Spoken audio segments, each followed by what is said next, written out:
Tennessee Titans seem to be tearing it down. Jeffery Simmons was their first-round pick defensive tackle 4 years ago. Excellent player, but it seems like they're going to do to him what the Niners did to DeForest Buckner, which is trade him right before they give him an extension, because they don't want to give him an extension because he's probably going to get $20+ million a year because he's really good. Should the Niners trade for him and give him that extension? Man, I don't know what the Niners have to trade for him other than Trey Lance and Javon Kinlaw. And I don't think that would be enough. I think you'd have to trade a number one. I don't think you have to trade a number one and Trey, but I'm just saying you'd have to trade a number one. I mean, it looks like Tennessee is trying to do the move that they did last year. Last year they had AJ Brown. They could have paid him. They didn't want to pay him. They traded him, and they got a pick, and they used it on Treylon Burks, and they essentially replaced him, but they downgraded. I think that the 49ers, when John Lynch and Kyle Shanahan took over the team, Grant, they really wanted to make defensive line their identity. We want a dominant defensive line that everything kind of like our dominance on the defensive line leads to everything else. That's where we want to build our team. Well, if they still believe that philosophy, I don't see how they wouldn't be interested in Jeffery Simmons. Jeffery Simmons is a monster. If you didn't catch him this year, he wears 98. He's as good a defensive tackle outside of Chris Jones as there is.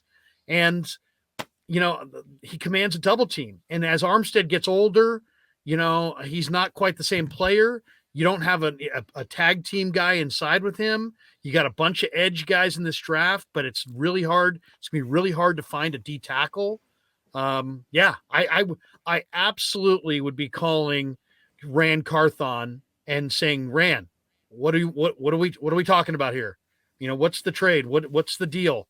And I would try to figure out a way to get Jeffery Simmons. I think if you could put Jeffery Simmons and Bosa and Armstead on one line, that would just be incredible. And then maybe you could get by with some younger DBs or, some younger guys in the secondary if you're going to spend your money up front. So I'd be all about Jeffery Simmons. There aren't that many tackles that are awesome against the run and still have to be combo blocked, in the pass game. He's one of them. True. So he's dominating. And if they still believe that, then I think they ought to go in that direction. I like that idea. If they could afford him, I think that'd be great, but I don't think they can afford him. I don't think any team can pay Bosa $35 million a year and Armstead $25 million a year and Simmons $28 million a year. It'd be nice, but this is again why you got to be careful with the extensions you give out. Eric Armstead, good player, but man, you'd rather be given that money. You'd rather have Jeffery Simmons. And I think this kind of precludes them from getting him, which is too bad. Again, it'd be great to have all three of them. Imagine that in real life or in Madden. It would be devastating. But, man, that's a lot of money to tie up with three players. I don't think they'll do it. I think Parag Marate probably would put his foot down and say, you know what? We're not spending more than 22% of our salary cap space in the D-line. 22%! That's probably what he'd say. Well, look at Philly, though. They had Fletcher Cox, and then while they had Fletcher Cox, they went out and got Javon Hargrave. So, it was like they could have easily said, hey, man, we got Fletcher Cox, Brandon Graham. We got all these guys. We're pretty set. Instead, they're like, no, bring us Javon Hargrave. And they almost won the bowl. So, I don't know. Simmons. The Niners could backload the contract so that it becomes expensive after Armstead leaves. They could do something creative like that. They really could. I'll say this. You got to decide what's more important. Is Jesse Bates more important? Or I think they've got one big swing in them in either the free agency or trade market. Maybe it's for Jesse Bates on the back end. Maybe it's for Jeffery Simmons up front. But just looking at the draft, I know there's a lot of D tackles, but there's not a lot of Jeffery Simmons. Well, you would have to get Jeffery Simmons to agree to a backloaded contract. You would have to trade next year's first-round pick and maybe Trey Lance as well.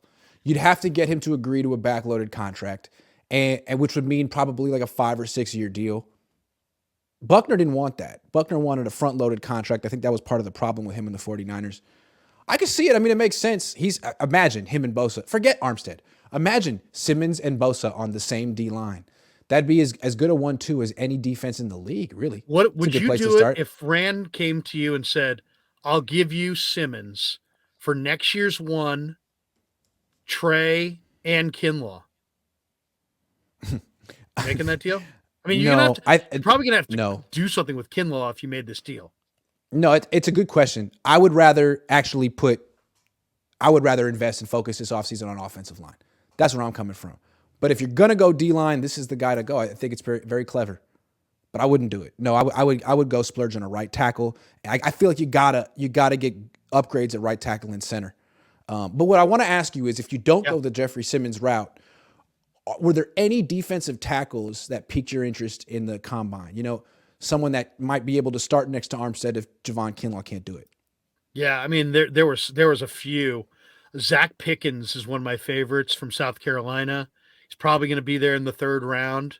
He's 6'4", 295. He moves incredibly well. Loved him. He was 295. what's that?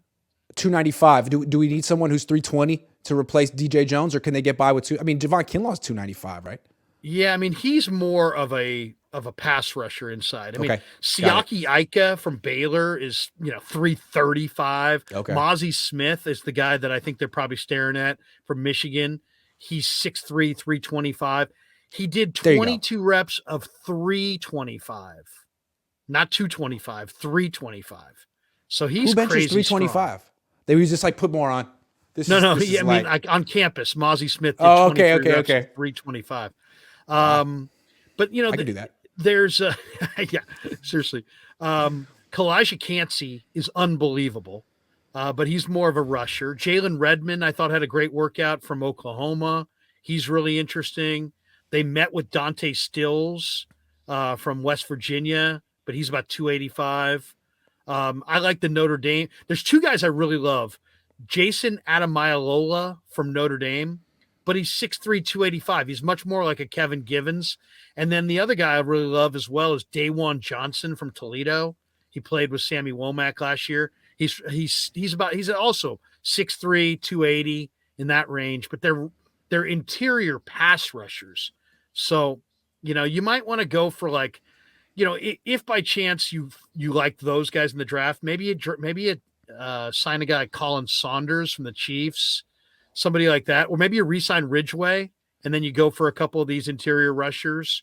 But they need both. They need that two gapper to keep the bodies off of their smallish linebackers, and then they also need some pass rush, whether it be from Givens or whoever else they're going to have in the interior. I think the run defense might be even more important, because the way I look at it is the Niners kind of wrote off that entire NFC Championship game, but their defense they lost their quarterback, but their defense gave up 31 points, and they really got manhandled by the Eagles' offensive line, from Mailata to Dickerson to Kelsey. Like, they were just gouging the Niners' defense. Kelsey is great. They're always going to have that strength up the middle in Philly. The Niners have to be able to match up with that. And they have the same thing in Kansas City with Creed Humphrey and Joe Tooney. So the Niners really need someone who could stand up to these really elite interior offensive linemen. Yeah, I mean, Poona Ford would be a good free agent. He'd be phenomenal. He's good. Poona's 5'11", but he's... Is he really? Yeah, he's 5'11", 310. Wow. That fits. That's Yeah. DJ Jones.